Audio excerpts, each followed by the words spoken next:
وہ شکل سے شریف گھر کی بیٹی لگ رہی تھی۔ میں پاس گیا، میرے قریب ہو کر بولی، چلو گے صاحب؟ میں نے پوچھا، کتنے پیسے لوگی؟ کہنے لگی، آپ کتنے دیں گے؟ میں نے اس کی نیلی سی آنکھوں میں جھانک کر دیکھا، وہ بے بس سی تھی۔ میں نے بولا، آؤ کار میں بیٹھو۔ وہ ڈر رہی تھی۔ کہنے لگی، کتنے آدمی ہوں گے؟ میں نے کہا، ڈرو نہیں، میں اکیلا ہی ہوں گا۔ وہ خاموش بیٹھی رہی، پھر کہنے لگی، آپ مجھے سگریٹ سے اذیت تو نہیں دو گے نا؟ میں مسکرایا، بالکل بھی نہیں۔ پھر اس نے ایک لمبی سی سانس بھری، آپ میرے ساتھ کوئی ظلم تو نہیں کریں گے نا؟ آپ چاہے مجھے 500 کم دے دینا، لیکن میرے ساتھ برا نہ کرنا پلیز۔ وہ بہت خوبصورت تھی، معصومیت اس کی باتوں سے ٹپک رہی تھی، پھر بھی خدا جانے وہ کیوں جسم بیچنے پر مجبور تھی۔ وہ نہیں جانتی تھی میں کون ہوں۔ میں نے پوچھا، کھانا کھایا ہے؟ کہنے لگی، نہیں۔ میں نے ہوٹل کے سامنے کار روکی۔ ہوٹل والا مجھے جانتا تھا، اس نے جلدی سے کھانا پیک کیا اور مجھے دے دیا۔ میں کار میں آ کر بیٹھ گیا۔ میں اپنے آفس کی طرف چل دیا۔ چوکیدار نے دروازہ کھولا، میں نے کار پارک کی۔ رات کے 11 بج رہے تھے، سب اپنا اپنا کام کر رہے تھے۔ وہ مسلسل میری طرف دیکھے جا رہی تھی۔ میں نے کھانا پلیٹ میں ڈالا اور کہا کہ ہاتھ دھو لو۔ وہ کہنے لگی، میں نے نہیں کھانا۔ میں نے پیار سے کہا، ڈرو نہیں، کچھ نہیں ہوگا۔ وہ ہاتھ دھو کر آئی، میرے سامنے کرسی پر بیٹھ گئی اور کھانا کھانے لگی۔ جب کھانا کھا لیا تو کچھ کھانا بچ گیا۔ کہنے لگی، یہ کیا میں گھر لے جا سکتی ہوں؟ میں مسکرایا اور کہا کہ بالکل بھی نہیں۔ وہ چپ ہو گئی، برقع اتارنے لگی۔ میں نے کہا، رک جاؤ، میرے پاس آ کر بیٹھ جاؤ۔ وہ حیران تھی، میری آنکھوں میں دیکھ کر بولی، جلدی سے اپنا کام کریں اور مجھے واپس چھوڑائیں۔ میں نے کہا، نہیں پوچھوں گا کہ تم کیوں کرتی ہو ایسا، کیوں بیچتی ہو جسم، بس اتنا کہوں گا، چھوڑ سکتی ہو کیا یہ سب؟ وہ میرے چہرے کی طرف دیکھنے لگی اور بولی، آپ مجھے کچھ پاگل لگ رہے ہیں۔ میں نے اس کی آنکھوں میں دیکھا، ہاں پاگل ہوں میں، سب پاگل ہی سمجھتے ہیں مجھے۔ وہ کہنے لگی، اگر کچھ کرنا نہیں ہے تو مجھے واپس چھوڑ کر آؤ۔ میں نے اس کے سر پر ہاتھ رکھا، پھر پرس سے 30,000 روپے نکالے اور اس کے ہاتھ پر رکھ دیے۔ وہ حیران تھی، کہنے لگی، میں نے نہیں لینے، آپ کیوں دے رہے ہیں یہ پیسے مجھے؟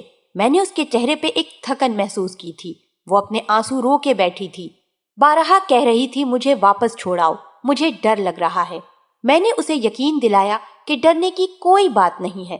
اچھا بتاؤ نا، بہت درد دیا ہے نا زندگی نے؟ یہ سننا تھا۔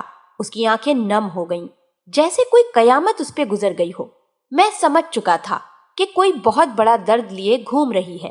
دروازہ کھولا، کانپتی آواز میں بولی، مجھے چھوڑ کر آؤ واپس۔ میں نے اسے بیٹھنے کا کہا، بتایا، میرا نام نعمان راجپوت ہے، ڈرو نہیں، خود کو محفوظ سمجھو۔ اسے جب یقین ہو گیا کہ پریشانی کی کوئی بات نہیں ہے تو وہ اپنے بارے میں بتانے لگی۔ کہنے لگی، شوہر مر گیا ہے، 3 بیٹیاں ہیں، سسرال والوں نے نکال دیا، ماں باپ فوت ہو چکے ہیں، بھائی کوئی ہے نہیں۔ ماموں کے گھر آئی، ماموں کے بیٹے نے میرے ساتھ زیادتی کی۔ میں نے جب مامی کو بتایا تو سب نے مجھے غلط کہا، مجھے دھکے دے کر گھر سے نکال دیا۔ دور کے رشتہ دار نے ایک بڈھے سے میری شادی کروا دی، اس کے بھی بچے تھے، اس کے بچوں نے مجھے بہت ذلیل کیا، پھر وہ شوہر بھی فوت ہو گیا۔ بیٹیوں کو لیے در بدر بھٹکنے لگی، نہ چھت تھی نہ روٹی تھی، بس بھوک اور افلاس تھی۔ سڑک پہ کھڑی تھی، ایک صاحب آئے، کہنے لگے 1 گھنٹے کے 5,000 دوں گا، نہ چاہتے ہوئے بھی۔ ماں کی ممتا حالات کی ستائی ہوئی کیا کرتی، آخر چل دی۔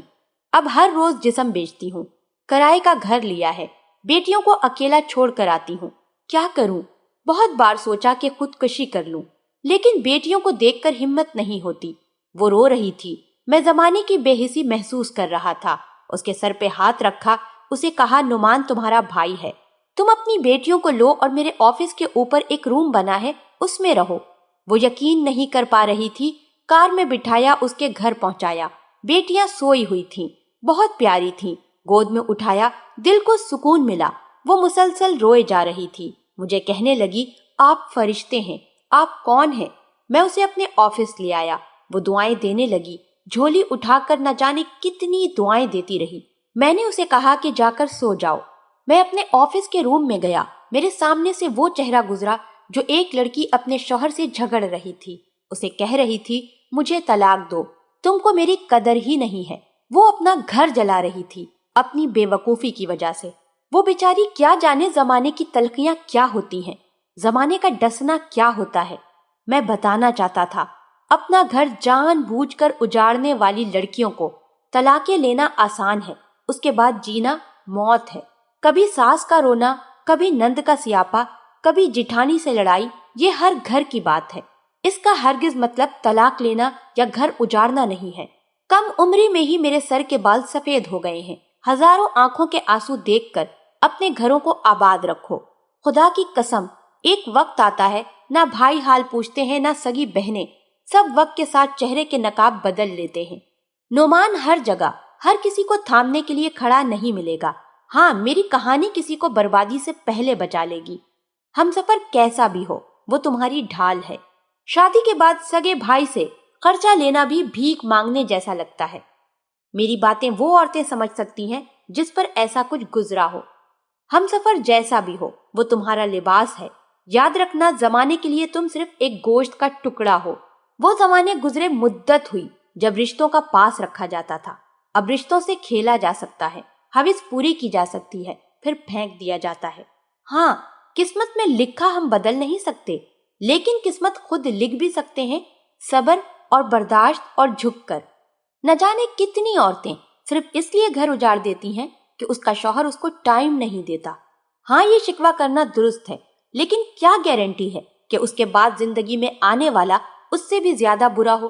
صرف ایک زندگی ہے، اس کو محبت، پیار، سمجھداری کے ساتھ گزار لو۔ میں اس معاشرے کو معاشرہ نہیں کہتا، بلکہ بدبودار سماج کہتا ہوں۔ یہاں جگہ جگہ پر لٹیرے کھڑے ہیں، عورتوں کے خواہشوں کے، بھرم کے، بھروسے کے، اعتبار کے۔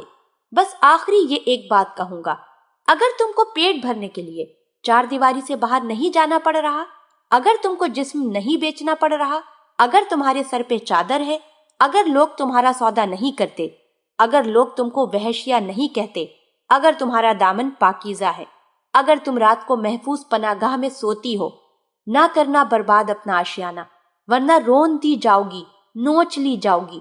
جو طلاق لیے بیٹھی ہیں، پوچھو ان سے، وہ سوچ رہی ہوتی ہیں نہ جانے کتنے بچوں کے باپ کی ہمسفر بنوں گی، نہ جانے وہ کیسا سلوک کرے گا، اور پھر ساری زندگی یہ تانا سنتے گزر جاتی ہے، اتنی ہی اچھی ہو تو طلاق کیوں لیتی؟ خیر، وہ لڑکی الحمدللہ محفوظ ہے، لیکن وہ روتی ہے زمانے کی بے حسی پہ۔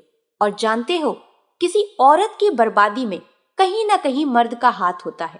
محبت کر کے چھوڑنے والا دعوے دار ہو یا نکاح کر کے طلاق دینے والا بدبخت، عورت خدا کی قسم میرے معاشرے کی زنجیروں میں جکڑی ہوئی ایک قیدی ہے۔ کبھی باپ کی پگڑی پہ لٹ گئی تو کبھی ساس کے زہر آلود لہجے پہ، کبھی شوہر کی انا پہ خاک ہو گئی تو کبھی اولاد کی وجہ سے۔ مرد اگر سمجھ جائیں میری اس پوری بات کو تو شاید میرا معاشرہ بدل جائے۔ ہاں، کچھ عورتیں ایسی بھی ہوتی ہیں جن کو جتنی بھی عزت دے دو، وہ عزت کی چادر سے زیادہ بازار کی رونق بننا پسند کرتی ہیں۔ پھر ایسی بدبخت عورتیں ایک بدبودار معاشرے کو جنم دیتی ہیں۔